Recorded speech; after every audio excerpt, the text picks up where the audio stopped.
menonton, jangan lupa like, subscribe, dan tekan tombol lonceng. Selamat menyaksikan. Osteoporosis adalah penyakit akibat menurunnya keberatan tulang dan penurunan kemampuan regenerasi tulang bagian dalam serta ketidakmampuan mengatur kandungan mineral di dalam tulang. Kondisi tersebut memicu terjadinya pengeroposan tulang, sehingga tulang menjadi rentan patah. Namun pengeroposan tulang ini dapat terjadi secara perlahan dalam kurun waktu yang lama. Hal inilah yang membuat penderitanya seringkali tidak menyadari gejala osteoporosis. Seseorang yang mengalami osteoporosis akan mudah mengalami cedera di bagian seperti retak tulang belakang, retak tulang pinggul, retak tulang pergelangan tangan, retak tulang lengan, dan retak tulang panggul. Dalam beberapa kasus osteoporosis berat, batuk atau bersin yang terjadi berulang kali juga dapat menyebabkan keretakan pada tulang rusuk atau tulang belakang. Penderita biasanya akan merasakan nyeri pada bagian tulang yang retak tersebut. Terdapat mitos osteoporosis yang beredar bahwa penyakit ini terjadi secara alami dan tidak dapat dihindari karena terjadi akibat penuaan. Faktanya, kondisi ini sebenarnya dapat dicegah melalui pola hidup sehat dan pendekatan osteoporosis dini. Itu benernya ada baiknya sebelum kita bahas lebih detail, kita harus kenal dulu nih sama apa yang sebenarnya osteoporosis itu. Jadi, kalau berdasarkan pengertian di WHO, osteoporosis itu artinya penurunan dari massa tulang disertai gangguan dari arsitektur tulang itu sendiri, di mana dua masalah tersebut akan mengakibatkan tulang menjadi lebih keropos dan lebih rentan terhadap terjadinya patah tulang gitu sih. Jadi pasien-pasien yang mengalami osteoporosis itu ujungnya dia akan lebih rentan mengalami suatu patah tulang. Misalnya kalau usia di atas 50 tahun, tadi kan Cynthia tanya nih, umur berapa sih dok yang sering mengalami osteoporosis?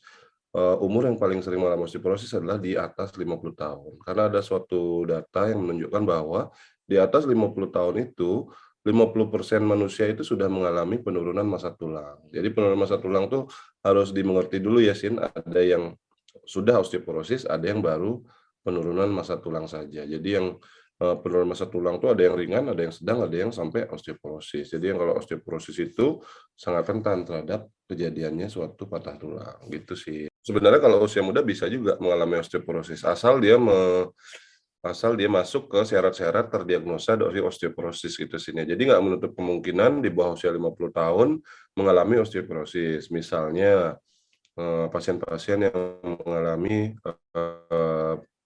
penyakit-penyakit lain yang akhirnya berujung komplikasinya suatu osteoporosis, misalnya suatu gangguan di ginjal, kemudian gangguan di metabolisme kalsium, kemudian poor diet gitu misalnya, jadi dia nggak kalsiumnya kurang, kemudian vitamin D defisiensi itu bisa mengalami osteoporosis di bawah usia 50 tahun gitu sih. Jadi nggak fix harus di atas 50 tahun baru kena osteoporosis. Gejalanya lebih banyak sih orang nggak menyadari dia memiliki osteoporosis ya. Jadi sampai suatu saat mengalami suatu patah tulang akibat suatu trauma yang kecil gitu atau minor gitu ya. Misalnya kasusnya wanita di atas umur 55 tahun kepleset deh di rumah gitu ya, misalnya dia kesandung kursi gitu, terus kepleset, tangannya mencoba menumpu berat badannya, itu akhirnya mengalami patah tulang di sekitar pergelangan tangan.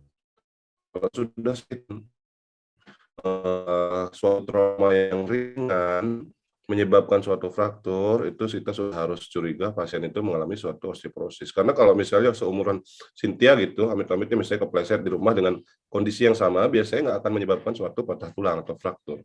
Jadi kalau ada kondisi seperti itu, artinya kita harus curiga bahwa ini memang ada penurunan dari kualitas tulangnya yang menyebabkan dengan trauma yang kecil saja sudah menyebabkan terjadinya patah tulang. Kemudian kalau gejala yang lain, biasanya osteoporosis ini terjadi di seluruh tulang ya, Sin ya. Jadi bisa di tulang belakang, di tulang tangan, tulang kaki, tulang pinggul, semuanya bisa terjadi.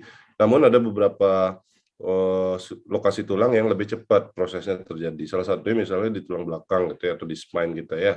Jadinya tulang belakang itu kan banyak ruasnya, Sin. Jadi kalau mengalami osteoporosis, tinggi dari masing-masing ruas tulang belakang itu akan semakin menurun. Jadi menyebabkan terjadinya penurunan tinggi badan dari pasien tersebut. Biasanya kalau Cynthia pernah lihat tuh wanita-wanita usia di atas 60 atau 70 tuh bungkuk kan badannya kan. Itu salah satu tanda dari osteoporosis. Jadi dia bungkuk, tinggi badannya berkurang dari sebelumnya, itu salah satu tanda osteoporosis. Tapi kalau gejala yang spesifik itu kurang ada sih. Jadi banyak kan yang nggak nyadar kena osteoporosis. Beberapa upaya yang dapat dilakukan sebagai pencegahan osteoporosis adalah sebagai berikut. Menjalani diet sehat dengan mengkonsumsi makanan yang mengandung kalsium dan vitamin D. Usahakan memenuhi kebutuhan kalsium sebesar 1000 mg per hari dan vitamin D sebanyak 400-800 IU per hari. Beberapa pilihan asupan yang kaya akan kalsium dan vitamin D adalah yogurt, susu, dan sereal. Rutin berolahraga, menerapkan gaya hidup sehat, seperti menghentikan kebiasaan merokok dan minum alkohol secara berlebih. Pencegahan sejak dini dilakukan untuk mencegah komplikasi akibat osteoporosis. Apabila Anda mengalami gejala yang menyerupai osteoporosis, segera konsultasikan dengan dokter ortopedi. Tim Eljon Media melaporkan.